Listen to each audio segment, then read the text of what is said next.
And yet, there it is in front of us. And to me it was a great matter that both my literary work and my zest for learning should be known by that man. For if he approved them, I would be even more fond of him. But if he disapproved, this vain heart of mine, devoid of thy steadfastness, would have been offended. And so I meditated on the problem of the beautiful and the fitting, and dedicated my essay on it to him. I regarded it admiringly, though no one else joined me in doing so. Chapter 15. But I had not seen how the main point in these great issues lie really in thy craftsmanship, O Omnipotent One, who alone doest great wonders. And so my mind ranged through the corporeal forms, and I defined and distinguished as beautiful that which is so in itself, and as fit that which is beautiful in relation to some other thing. This argument I supported by corporeal examples. And I turned my attention to the nature of the mind, but the false opinions which I held concerning spiritual things prevented me from seeing the truth. Still, the very power of truth forced itself onto my gaze, and I turned my throbbing soul away from the incorporeal substance to qualities of line and color and shape, and because I could not perceive these with my mind, I concluded that I could not perceive my mind. And since I loved the peace which is in virtue and hated the discord which is in vice, I distinguished between the unity there is in virtue and the discord there is in vice. I conceived that unity consisted of the rational soul and the nature of truth and the highest good. But I imagined that in the disunity there was some kind of substance of irrational life and some kind of entity in the supreme evil. This evil, I thought, was not only a substance, but real life as well. And yet I believed that it did not come from thee, O my God, from whom there are all things. And the first I called a monad, as if it were a soul without sex. The other I called a dyad, which showed itself in anger, in deeds of violence, in deeds of passion and lust. But I did not know what I was talking about. For I had not understood, nor had I been taught that evil is not a substance at all, and that our soul is not that supreme and unchangeable good.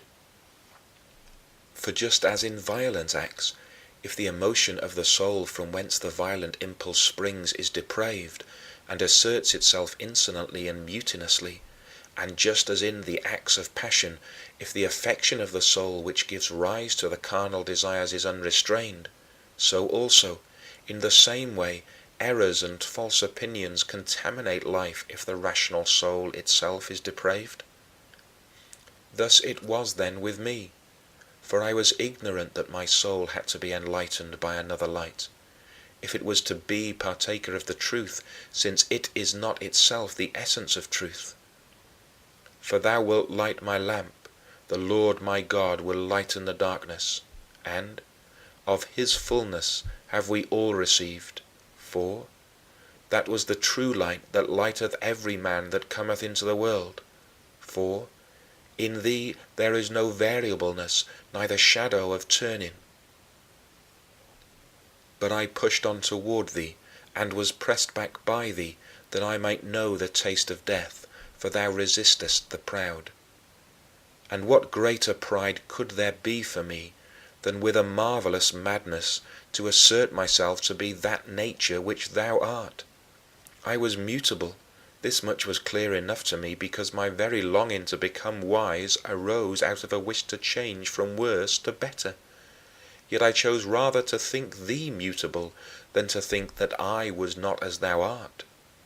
For this reason I was thrust back. Thou didst resist my fickle pride. Thus I went on imagining corporeal forms, and since I was flesh, I accused the flesh, and since I was a wind that passes away, I did not return to thee, but went wandering and wandering on toward those things that have no being, neither in thee, nor in me, nor in the body.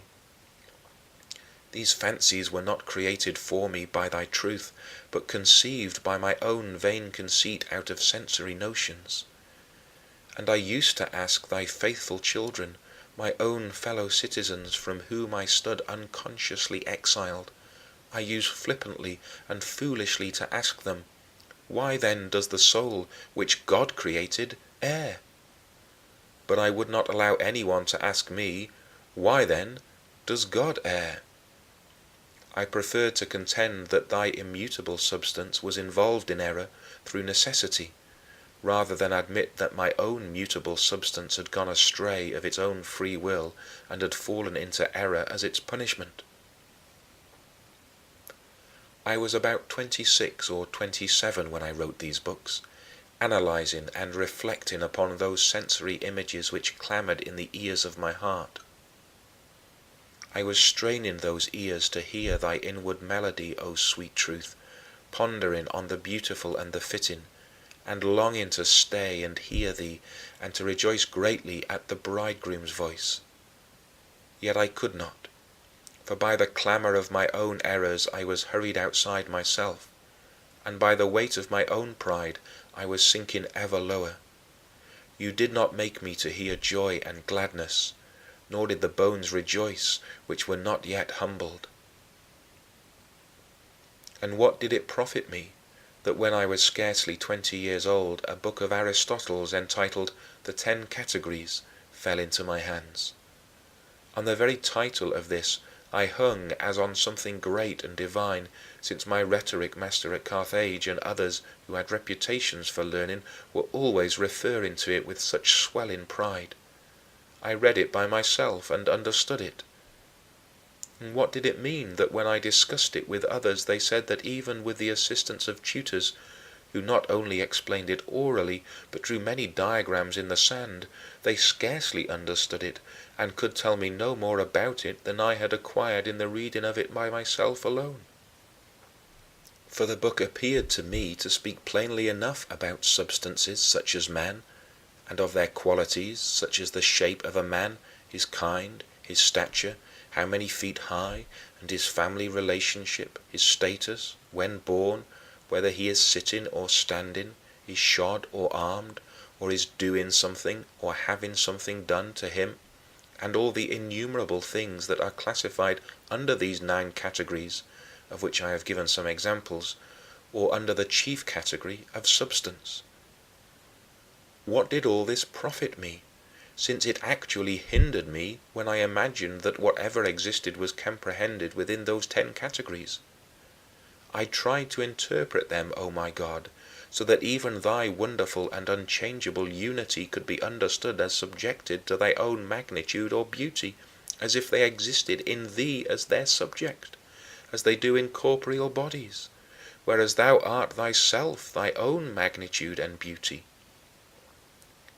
A body is not great or fair because it is a body, because even if it were less great or less beautiful, it would still be a body. But my conception of thee was falsity, not truth. It was a figment of my own misery, not the stable ground of thy blessedness. For thou hast commanded, and it was carried out in me, that the earth should bring forth briars and thorns for me, and that with heavy labor I should gain my bread. And what did it profit me that I could read and understand for myself all the books I could get in the so-called liberal arts, when I was actually a worthless slave of wicked lust? I took delight in them, not knowing the real source of what it was in them that was true and certain.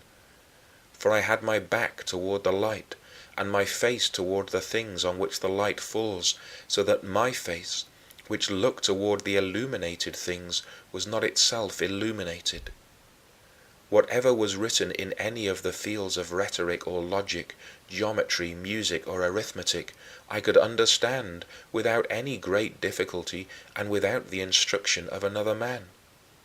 All this thou knowest, O Lord my God, because both quickness in understanding and acuteness in insight are thy gifts. Yet for such gift I made no thank-offering to thee. Therefore my abilities served not my profit, but rather my loss, since I went about trying to bring so large a part of my substance into my own power.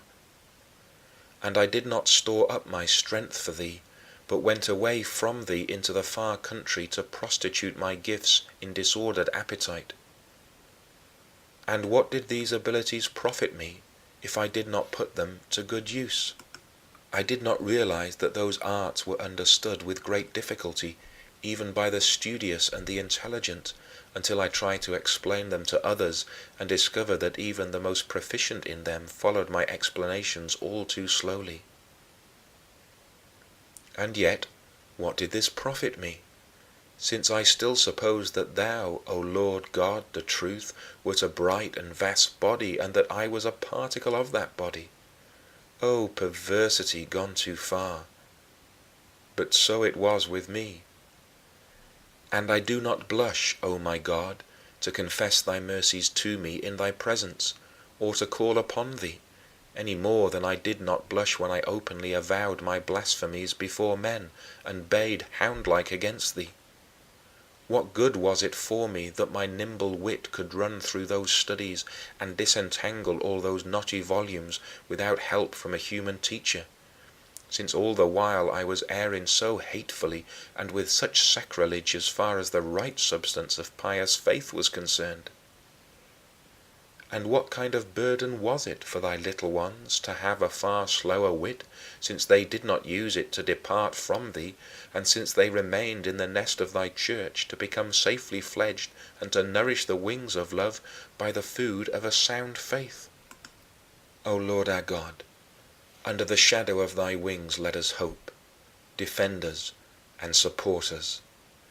Thou wilt bear us up when we are little, and even down to our gray hairs thou wilt carry us. For our stability, when it is in thee, is stability indeed. But when it is in ourselves, then it is all unstable. Our good lives forever with thee, and when we turn from thee with aversion, we fall into our own perversion. Let us now, O Lord, return that we be not overturned, because with thee our good lives without blemish, for our good is thee thyself. And we need not fear that we shall find no place to return to because we fell away from it. For in our absence our home, which is thy eternity, does not fall away. End of Book 4.